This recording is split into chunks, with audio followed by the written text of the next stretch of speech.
गसाइगाव सब डिविजननि सिङाव थानाय सिभिल एरिया आरो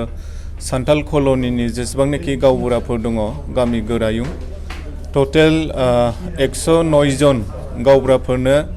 दिनै जोंनि बिटिसिनि मानगोनां चिफ प्रमद बर' सारा साफ्रोमबो गावबुरा बिथांमोननो जानबुं गंफा गंफा माने मबाइल गंफा गंफा राननानै होनाय मबाइल डिस्ट्रिबिउशन प्रग्रामखौ दिनै जोङो थिलिपाराव थानाय केबिके सेन्टारनि कनफारेन्स हलाव जोङो बेखौ लादों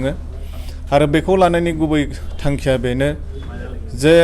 जोंनि जे गामि गोरायुं बा गावबुरा बिथांमोना गोबाव बोसोरनिफ्रायनो जोबोद खस्थ'नि गेजेरजों बिथांमोना गामिखौ बेंबोबाय थादों आरो जोङो नुदों गोबां दानि बे डिजिटेल जुगावबो गावबुरा बिथांमोनाव दासिमबो बेबादि मोनसे कमिउनिकेशन बा जगाजगनि थाखाय बिथांमोनाव मबाइल गंसे गैया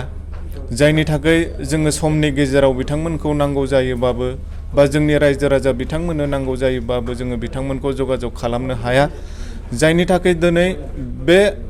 अबस्थाखौ बुजिनानै जोंनि बिटिसिनि मानगोनां चिफ प्रमद बर' सारा